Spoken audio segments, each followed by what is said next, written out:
Shut it down, squad. How you all doing?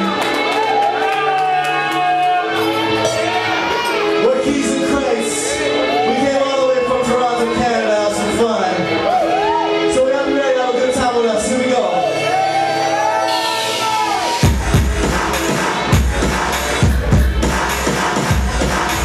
Yo, what up, Tampa? It's your boy Kendrell, and I'm here with the trio collectively known as Key-N-Krates. With Flo on turntables, Adam Toon on the drums, and Matisse on the keys, this group just shut down Refresh Mondays here in Tampa, Florida. Flo and myself, Flo was, we've all been living in Toronto for a while. Flo was a DJ in the city that wanted to work with bands. Myself and Toon, we were playing in soul funk bands. We had been wanting to work with a DJ and try something new. We had a mutual friend that introduced me to Flo. And we started kind of talking about this idea of putting a DJ and a band together. We started jamming together in the rehearsal room. I told Toon about it.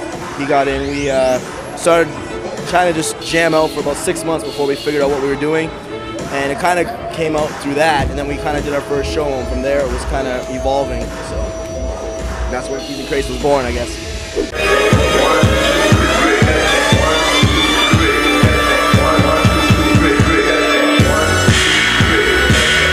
The thing about this band is it's a constant work in progress, and you know, I don't know, I think when we first thought of the concept we thought we were onto something, but you know, like it's a constant work in progress, so we like to think of it like that, you know.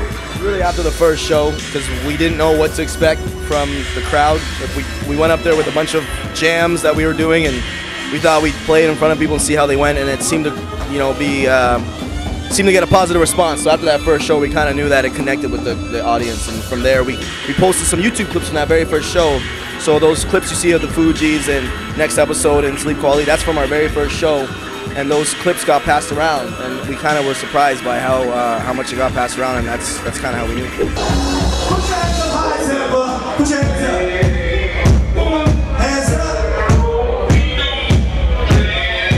Until something goes array, like 90% of it's rehearsed, and like spend a lot of time figuring out the samples. A lot of the samples aren't actually in time, so they fluctuate.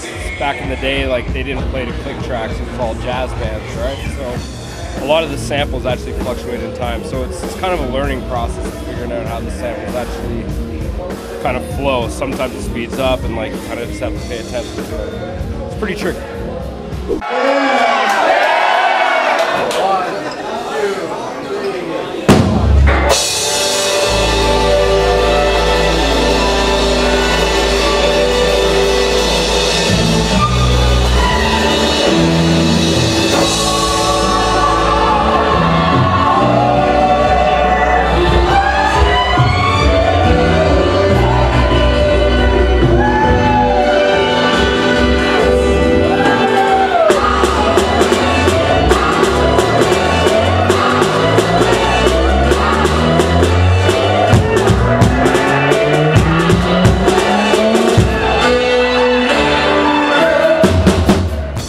It took us a while, I think probably about a year, for us to kind of figure out how to do that, because you know, most of our jams for live music comes in the studio, in the rehearsal room, jamming out, and it's basically the same concept. You know, Flo will come with a sample, usually into the rehearsal room, and then Toon will either drum under it or I'll try a keyboard part under it.